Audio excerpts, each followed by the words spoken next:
வணக்கம். கர்த்தருக்கு புகழ் உண்டாவதாக. பெண்ணே எழுந்திரு என்ற நிகழ்ச்சியில் இன்று என்னோடு கூட அருமையான தாயார் ராணி சிகாமணி அவர்கள் இணைந்திருக்கிறார்கள்.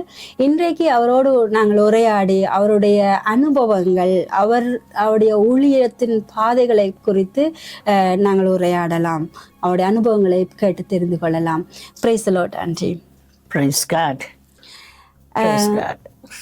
ஆண்டி, நீங்கள் முதல்ல உங்களையும் நீங்கள் என்ன ஊழியம் செய்து கொண்டிருக்கிறீங்க என்றதை பற்றியும் நீங்கள் அறிமுகப்படுத்துவீங்களா என்னுடைய பார்வையாளர்களுக்கு? கர்த்தருடைய பரிசுத்த நாமத்திற்கு மகிமை உண்டாகட்டும். நான் கர்த்தரை தெரிந்து கொள்ளும் முன்பதாக கர்த்தர் என்னை தெரிந்து கொண்டார் என்று தான் நான் சொல்ல முடியும். எசையாவின் புஸ்தகத்தில் 26ஆம் அதிகாரம் 3வது வசனத்தில் இவனமாக இருக்கிறது. உம்மை உறுதியாய் பற்றி கொண்ட மனதை உடையவன் உம்மையே நம்பி இருக்கிறபடியா நீர் அவனை பூரண சமாதானத்துடன் காத்து கொள்ளுவீர். பூரண சமாதானத்தோடு. காரணம் என்னவென்றால், நான் பிறந்து 2.5 வருடத்தில் நான் தகப்பனை இழந்தேன். கிறிஸ்தவ குடும்பம், என் மூத்த சகோதரன் ஊழியத்தில் இருந்தார். என்றாலும் நாங்கள் எங்கள் குடும்பத்தில் 9 பேர் கர்த்தர் நல்லவராக இருந்து அனைத்து காரியங்களிலேயும் முன் சென்று கோணல்களை செவிப்படுத்தி அவருடைய அன்பிலேயே நான் வளர கர்த்தர் உதவி செய்தார். கர்த்தருடைய வசனம் சங்கீதத்திலே நாம் வாசிக்கும் வண்ணமாக என் கால்களுக்கு தீபமாக இருந்தது, என் பாதைக்கு வெளிச்சமாக இருந்தது. ஹல்லேலூயா, ஹல்லேலூயா. அவருடைய கிருபைகளை எண்ணி பார்க்கும் பொழுது அப்படி கர்த்தர் என்னை சிறு பிராயத்தில் இருந்து கர்த்தர் என் மேய்ப்பர், நான் தாழ்ச்சி அடையேன் என்று சொல்லத்தக்கதாக அவரை என்னை புல்லுள்ள இடங்கள் கர்த்தருடைய வசனத்திலே அவருடைய பாதையில என்னை வழி நடத்தி வந்தார். கர்த்தருக்கே மகிமை உண்டாகட்டும். படிப்பிலேயும் உலக பிரகாரமான ஜீவிதத்திலேயும் கர்த்தர் என்னை வலதுபுறம் இடதுபுறம் சாயாதபடி அவரை நோக்கி பார்க்க எனக்கு உதவி செய்தார். நான் என் குடும்பத்திலே எனக்கு அடுத்து ஒரு தம்பி நான். அதனால் அண்ணமார்களுக்கும் அக்காமார்களுக்கும் நாங்கள் செல்லமாக இருந்தோம். வழி தவறி போக எங்களுக்கு வழியே இல்லை. அவர் எங்களுக்கு முன் சென்றார். அவருடைய அன்பு எங்களுடைய உள்ளத்தை நிரப்பிற்று. பஞ்சகாலம், யுத்த காலம், 2வது உலக யுத்தம் நடந்தது. ஆனாலும் கர்த்தருடைய அன்பை விட்டு பிரிக்க கூடாதபடி எங்களுடைய குடும்பம் கர்த்தரை நம்பி வாழ்ந்தது. அவர் செய்த நன்மைகளையும் வழி நடத்தின பாதைகளையும் நான் சொல்ல போனால் சமயம் போதாதது.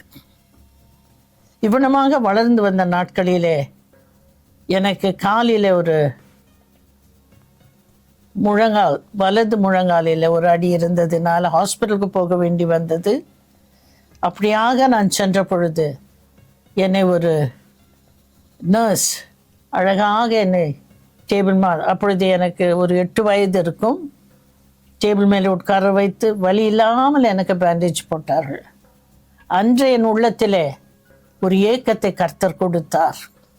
நான் வளர்ந்து, நான் படித்து, நானும் ஒரு நர்ஸ் ஆகி வியாதியஸ்தர்களுக்கு வேதனை இல்லாமல் சிகிச்சை கொடுக்க வேண்டும் என்று சொல்லி நான் ஜெபிக்க ஆரம்பித்தேன். அதே வண்ணமாக கர்த்தர் என்னை வழி நடத்தினார். என்றாலும் அவருடைய கிருபை என்னை விட்டு விலகாமல் இருந்தபடியா எசையா தீர்க்க தரிசனத்தை நாம் வாசித்தபடியும் அவரையே நான் பற்றி கொண்டு இருந்தபடியா அவர் என்னை இம்மட்டு வழி நடத்தி இன்றைக்கு ஒரு சாட்சியாக வைத்திருக்கிறார். கர்த்தருடைய நாமம் மகிமைப்படட்டும்.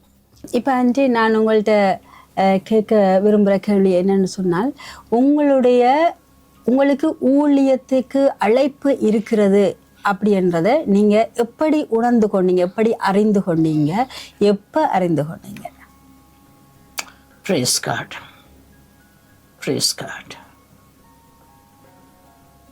நான் வேலை செய்து கொண்டிருந்த காலத்தில் என்னுடைய ரூம்மேட் என்னோட சகரி பயங்கர ஜுரம். நான் அந்த நாட்களில் பிளட் பேங்க்கில் ஒர்க் பண்ணிகிட்டு இருந்தேன். ஒரு நைட் 12 போல் எனக்கு ஒரு கால் வந்துச்சு, ஒரு ஆக்சிடெண்ட் வந்துக்குது, நீங்கள் வந்து பிளட் மேட்ச் பண்ணி கொடுக்கணும் சொல்லி. ஆனால் இங்கே என் ரூம்மேட்டோ ஜுரத்தில் படுத்து நடுங்கின்னுக்கிறாங்க. அப்போ நான் பெட்டு பக்கத்தில் முழங்க, ஆண்டவரே நான் இன்னொரு ஜீவனை காப்பாற்ற போகிறேன், ஆண்டவரே இந்த சகோதரிக்கு இப்படி இருக்குதே, நான் வரும்பொழுது நீர் சுகமாக இருக்க காண உதவி செய்யும். இந்த சகோதரியுடைய ஆவி ஆத்மா சிரித்தமுடைய கரத்தில் ஒப்பு கொடுக்குறேன். கிறிஸ்தவங்க தான் ரட்சிக்கப்படலை. நான் ஒப்பு கொடுத்து சிபிச்சிட்டு நான் போயிட்டு கொஞ்சம் நேரம் ஆச்சு. அந்த இதெல்லாம் முடிச்சுட்டு மறுபடியும் வந்து பார்க்க ஜுரம் இல்லை. கர்த்தருக்கு நன்றி சொன்னேன். அதே மாதிரி ஹாஸ்பிட்டலில் கூட என்னுடைய நான் வேலை செய்த இடமெல்லாம் வந்து ஒன்று போஸ்ட் ஆப்ரேட்டிவ் வார்டு, இல்லைனாக்கா ஐசியூ, இல்லைன்னா எமர்ஜென்சி வார்டு, பிறகு கேன்சர் வார்டு. ஆனால் எல்லா இடத்துலையும் சந்தோஷமாக வேலை செய்வேன். ஆனால் ஸ்பெஷலி ஐசியூ போஸ்ட் ஆப்ரேட்டிவ் வார்டில் இப்படி இருப்பாங்க. ஆண்டவரை என்னுடைய டியூட்டியில் ஆகக்கூடாது. நான் இவங்களை தொட்டு இவங்களுக்கு ட்ரீட்மெண்ட் கொடுக்கறதுனால என் கரம் இல்லை, உம்முடைய கரம். நீர் தொட்டு சிகிச்சை கொடுத்து இவங்க சுகமாக இந்த வார்டிலேருந்து போகணும். நான் இருக்கிறப்ப சாவு வரக்கூடாது. இப்படி தான் ஜெபிச்சு அப்போ நான் நினச்சதெல்லாம் என்னென்னா, எனக்கு கர்த்தர் கொடுத்தது ஜெப ஊழியம். இப்படி ஆட்களை சந்து சத்தியத்தை சொல்லி வழி நடத்துவேன்னு நான் யோசிக்கல. பாரேனுக்கு போன பிறகு தான் அது இன்னும் தெளிவாச்சு. அது வரையிலும் அது நான் செய்ததெல்லாம் ஜெப ஊழியந்தான். அது ஊழியன்னு சொல்லுவேன். இன்றைக்கும் அந்த ஊழியம் இருக்குது. ராத்திரி 12 மணினாலும் ஃபோன் பண்ணுவாங்க, ஜிபிப்பேன், கர்த்தர் பதிலை கொடுக்க. அதனால் இப்படி தான் நான் ஊழியத்துக்கு வந்தேனே தவிர, சகோதரன் வில்ஃப்ரெட் நான் பாரைனில் ஒர்க் பண்ணுறப்போ அவர் கேட்ட ஒரே ஒரு கேள்வி, நீங்கள் பணம் சம்பாதிக்க இந்த நாட்டுக்கு வந்தீங்களா? நான் சொன்னேன், நான் பணம் சம்பாதிக்க வரலை, கர்த்தர் சொன்னதுனால நான் வேலையை ரிசைன் பண்ணி வந்தேன். அப்படின்னா ஏன் நீங்கள் ஹாஸ்டலில் இருக்கிற கேர்ள்ஸை போய் பார்க்கக்கூடாது? நான் சொன்ன போய் பார்க்கலாமே.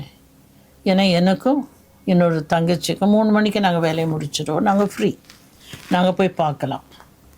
ஆனால் திரும்பி வர்றப்போ லேட் ஆகிட்டா, இருட்டாயிட்டா, நாங்கள் அராப் டிரைவர்ஸோடு வர முடியாது.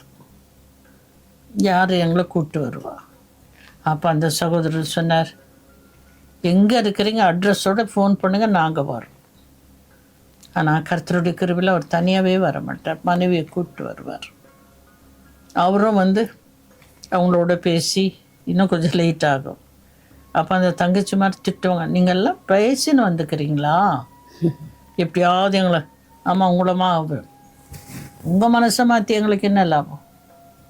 ஒரு லாபம் இல்லை. கர்த்தருக்குள்ளே நீங்கள் சேரணும், அவரால் நீங்கள் பாதுகாக்கப்படணும். அதுக்காகத்தான் வருமே தவிர வேறு எந்த லாபமும் எங்களுக்கு இல்லைம்மா நான் சொல்லுவோம். அப்படியா? நர்சஸ் இருந்த இடமெல்லாம் பப்ளிக் ஹெல்த் சென்டர்ஸ் தூரமாக இருக்கும். அப்படியாக போகும்பொழுது தான் ஒரு இடத்துல யோசேப்பு போட்ட கிணறு அந்த பகுதியில் இருந்தது. அப்போ அந்த பப்ளிக் ஹெல்த் சென்டரை பார்க்க போகும்பொழுது அந்த பிள்ளைங்க சொன்னாங்க, யோசிப்பு போட்ட கிணறு இங்கே தான் இருக்குக்கா, வாங்க போய் பார்த்துட்டோம். அன்றைக்கி பாழடைஞ்ச கிணறு, இன்றைக்கி நல்ல தண்ணி வருது. அதனால் கவர்மெண்ட் என்ன பண்ணிட்டாங்க, அதை ஒரு டேங்காக கட்டி 4-5 டேப்ஸ் பொருத்தி யார் பண்ணணும். எனக்கு பாரேனில் உப்பு தண்ணி, இது நல்ல தண்ணி. 6 மணி வரைக்கும் விட்டுட்டு அப்புறமா அந்த டேப்பெல்லாம் லாக் பண்ணிவிடுவாங்க. அப்போ நாங்கள் அந்த ஏரியாவுக்கு விசிட்டிங்க்கு போனாக்கா கேனுங்க எடுத்துகிட்டு போவோம், தண்ணி எடுத்துகிட்டு வர்றோம். அப்போ அங்கேருந்து ஃபோட்டோலாம் எடுத்து அந்த பகுதியில் போன அப்பா தான் பிள்ளைங்களுக்கு சொல்கிறார், இவங்கெல்லாம் கிறிஸ்துவங்க போல், யோசேப்பு போட்ட கிணறு வந்து பார்க்க வந்துக்கிறாங்க. அப்படி இப்பேற்பட்ட ஆசீர்வாதமான காரியங்களும் நடந்தது. ஆனாலும் கர்த்தருடைய கிருபையில் முதல் முறை நான் 78வது வருஷம் நினைக்கிறேன், பிரதர் ஜீவானந்தம் வந்திருந்தார். 1 மாதம் இருந்து அங்கே ஊழியம் செய்தார். அந்த சமயத்தில் அவர் போகிறதுக்கு முன்னால் ஒரு ஞானஸ்நான ஆராதனை வைக்கப்போ 18 பேர் ஞானஸ்நானம் எடுத்தார். அதுக்கு பிறகு 80வது வருஷம் பிரதர் சாது செல்லப்பா வந்தார். அவரும் 1 மாதம் இருந்து ஊழியம் செய்தார். அப்போது கடைசியாக 36 பேர் எங்கள் மிஷன் ஹாஸ்பிட்டல் டைரக்டர், இது நர்சிங் டைரக்டரும் அவங்க மனைவி உள்பட 36 பேர் பேப்டிசம் எடுத்தார். பிறகு 82ல் தான் கர்த்தர் உன் வேலை முடிஞ்சதுன்னு சொல்லி நான் வேலையை ரிசைன் பண்ணி வர வேண்டியதாச்சு. அது கூட எவ்ரி 2 இயர்ஸ் நாங்கள் கான்ட்ராக்ட் ரினியூ பண்ணணும். ஆனால் அப்போது ரினியூ பண்ண போகிற நேரம் எனக்கு ஒரு பதில் வரல கர்த்தர்கிட்டன்னு. அந்த சமயம் பிரதர் தினகரன் வந்திருந்தார். அப்போ அவர்கிட்ட போய் சொன்ன, அண்ணா எனக்காக செபிக்கணும், நான் கான்ட்ராக்ட் ரினியூ பண்ணி இங்கே வேலை செய்கிறதா இல்லை இந்தியா போகிறதா எனக்கு தெரியல. அப்போ அவர் ஜெபிச்சுட்டு சொன்னார், தங்கச்சி உங்கள் வேலை முடிஞ்சிடுது. கர்த்தர் எனக்கு ஒரு தரிசனத்தை கொடுத்தார். ஒரு சின்ன அறை, அங்கே ஒரு சிங்கிள் பெட் இருக்குது, அதுக்கு முன்னால் நீங்கள் பைபிளை வச்சுட்டு முழங்கால் படிட்டு ஜெபிக்கிற மாதிரி தான் எனக்கு காண்பிச்சாருன்னு சொல்லி. அதே மாதிரி நானும் அதை கேட்டு உடனே நான் வேலையை ரிசைன் பண்ணேன். அந்த நாட்களில் எனக்கு மாதத்துக்கு 40,000 ரூபா சம்பளம். ஆனால் நான் அங்கே வேலைக்கு போனதும் ஊழியத்துக்காக தான் போனேன். மற்றபடி நான் சம்பாரித்து அதை வாங்கினேன் இதை வாங்கினேன்னு இல்லவே இல்லை. ஆனால் நான் 7 வருடங்கள் வேலை செய்து வீட்டிற்கு வரும் பொழுது என் கையில் கிடைத்த பணம், இருந்த பணம் 30,000 தான். அல்லேலூயா. ஆனால் நான் கவலையே படவில்லை. அந்த 30,000 போஸ்ட் ஆஃபீஸில் போட்டு மாதம் எனக்கு 200 ரூபா தான் கிடைக்கும். அதில் என்னுடைய வாடகை 160 ரூபா, 50 ரூபா எலக்ட்ரிசிட்டி பில், 5 ரூபா வாட்டர் பில். அப்போ எப்படி சாப்பிட்றது? என்னை பார்ப்பதற்கு ஊழியக்காரர்கள் வருவார்கள், விசிட்டர்ஸ் வருவார்கள். ஆனால் கர்த்தருடைய நாமம் மகிமைப்பட சொல்கிறேன். என் கை குறைவுபடாதபடி அனைவருக்கும் ஆசீர்வாதத்தோடு அவரோட உபசரித்து அனுப்ப கர்த்தர் உதவி செய்தார். ஒரு நாளும் நான் சோர்ந்து போனதில்லை. காரணம் கர்த்தருடைய கிருபை. ஒரு நாள் நாங்கள் வனமாக வீட்டில் கூடி ஜெபித்து கொண்டு இருக்கும் பொழுது கர்த்தர் சொல்ற, மகளே, என்னுடைய ஊழியக்காரர் வர்ற பொழுது எவ்வளவு அன்பானி உபசரித்து, உனக்கு தெரியுமா, நானும் அவர்களோடு வந்து நான் விருந்து சாப்பிட்டேனே, அதனால்தான் உன் கை வற்றி போகாதபடி நான் அந்த கைகளை ஆசீர்வதித்தேன். ஹல்லேலூயா, ஹல்லேலூயா. கர்த்தருடைய அன்பு பெரியது, விவரிக்க முடியாதது. என்றாலும் கர்த்தர் அப்படியாக நான் நவம்பர் மாதம் வந்தேன். மே மாதம் எனக்கு டபுள் நிமோனியா. பேசிக்கொண்டே இருப்பேன், மயங்கி விடுவேன். அப்படியாக இருக்கும் பொழுது எங்கள் வீட்டு வழியாக சென்ற ஊழியக்காரரை கர்த்தர் எங்கள் வீட்டிற்கு அனுப்பினார். அவர் வந்து கதவு தட்டின பொழுது என்னோடு இருந்த சகோதரி கதவை திறந்தார்கள். ஆனால் அதற்குள்ள தாங்க நான் மயங்கி விட்டேன். அவர்களுடைய செபிக்கும் சத்தத்தை கேட்டு ஜெபத்தில் கலந்து கொண்டேன். ஜெபம் முடிந்த பிறகு ஊழியக்காரர் சொன்னார், பாஸ்டர், தங்கச்சி உங்கள் தலைமையில் கை வச்சு ஜெபிக்க பார்த்தேன், கர்த்தர் எனக்கு உத்தரவு கொடுக்கல. கத்துச்சனா நான் தொட்டுட்டேன் என்று சொன்ன பொழுது நான் யோசித்தேன், உங்களுக்கு இருக்கிற இந்த நிலைமை, நீங்கள் ஹாஸ்பிட்டலில் அன்கான்ஷியஸாக இருக்க வேண்டிய சூழ்நிலைமை. ஆனால் இவ்வளவு தூரம் நீங்கள் இருக்கிறதுக்கு காரணம் கர்த்தர் உங்களை தொட்டபடியா. கர்த்தருக்கு நன்றி சொன்னேன். நன்றுக்கு 1000 ஸ்தோத்திர பலிகளை ஏறிட்டேன்.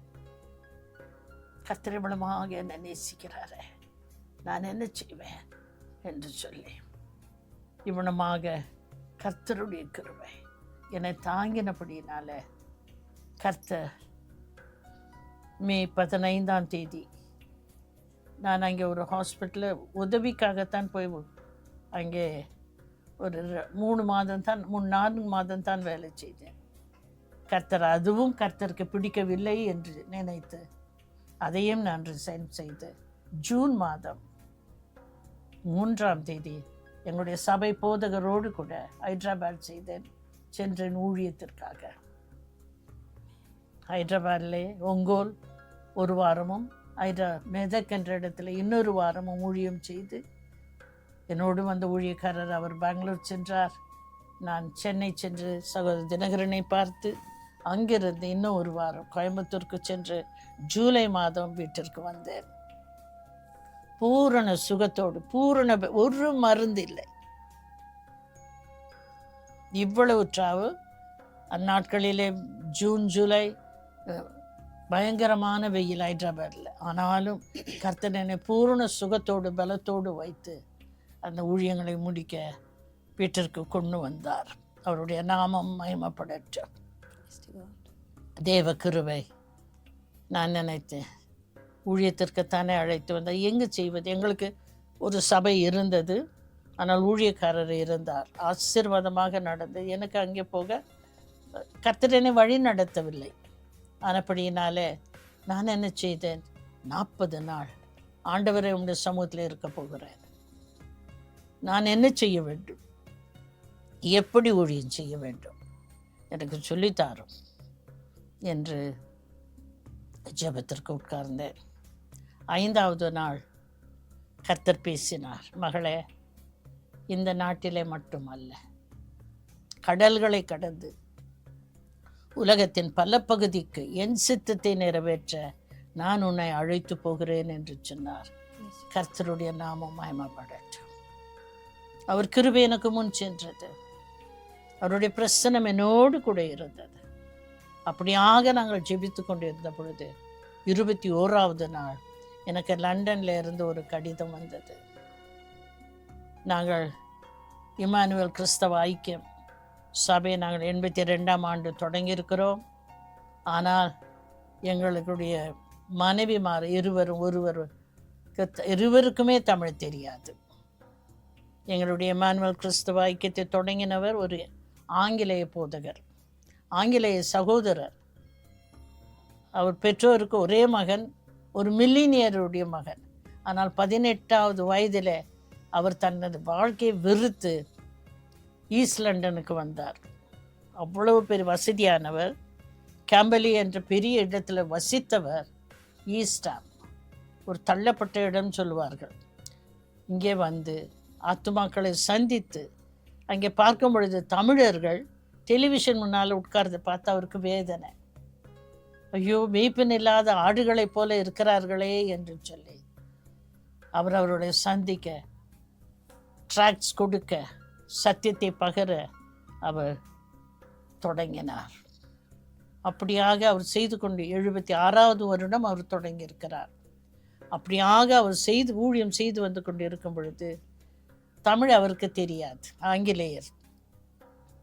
அப்பொழுது மற்றொரு பிரதர் ஆபிரகாம் என்றவர் அவரோடு பேசி, நான் இந்தியா செல்கிறேன், உங்களுக்காக ஒரு ஊழியக்காரரை நான் பார்க்கட்டுமா என்று சொல்லி, இவரும் சரி என்று சொல்லி அப்படியாக சென்று எங்களுடைய போதக பிரதர் எபினேசர், அவர் ஃபீபாவில் ஒர்க் பண்ணி கொண்டிருந்தார், அவரை இன்ட்ரடியூஸ் செய்து 82ஆம் ஆண்டு இங்கே இம்மானுவேல் கிறிஸ்தவ ஐக்கியத்தை நாங்கள் தொடங்கினோம்.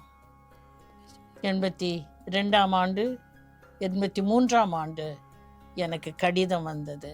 ஆனால் கர்த்தர் என்னை உடனே புறப்பட்டு வர என்னை வழி நடத்தவில்லை. காரணம், எனக்கு டபுள் நிமோனியா வந்திருக்கிறது, குளிர் பிரதேசம், நான் எப்படி இருப்பேன் என்று கர்த்தரை பார்த்து நான் ஜெபித்து கொண்டிருந்தேன்.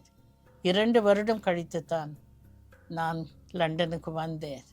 பிரியமானவர்களே, 40 வருடம் ஆகிறது. அந்த பழுதான 2 லங்ஸும் இன்றும் சுகமாக இருக்கிறது. ஹல்லேலூயா, praise God, praise God. ஒரு நாளும் எனக்கு லங் இன்ஃபெக்ஷன் வரவே இல்லை. கர்த்தர் நல்லவர், கர்த்தர் நல்லவர்.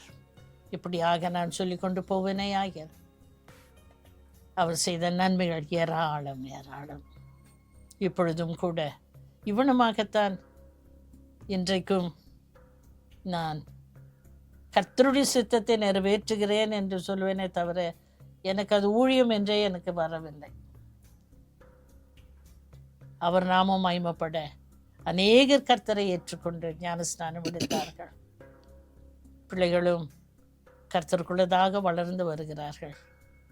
ஒரு சகோதரியுடைய மகள் தன்னுடைய 2 பிள்ளைகளும், ஒரு மகள் MSc முடித்து விட்டார்கள், இன்னொரு மகன் 2nd இயர் காலேஜில் இருக்கிறார்.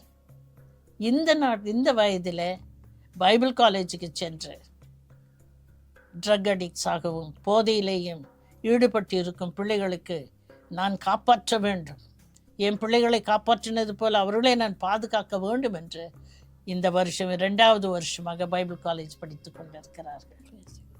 இதெல்லாம் கர்த்தர் கொடுத்த கனிகள். கர்த்தருக்கு நன்றி செலுத்துகிறேன். முழு மனதோடு முழு ஆத்மாவோடு நீங்கள் என்னை தேடும் பொழுது கண்டடைவீர்கள் என்று சொன்னவர், அந்த முழு மனதோடு முழு ஆத்மாவோடு ஆத்ம பாரத்தோடு கூட சத்தியத்தை பகிர்ந்ததின் பலனை கண்டு கழிக்க இன்றும் என்னை கர்த்தர் ஜீவனோடு வைத்திருக்கிறார். Praise God.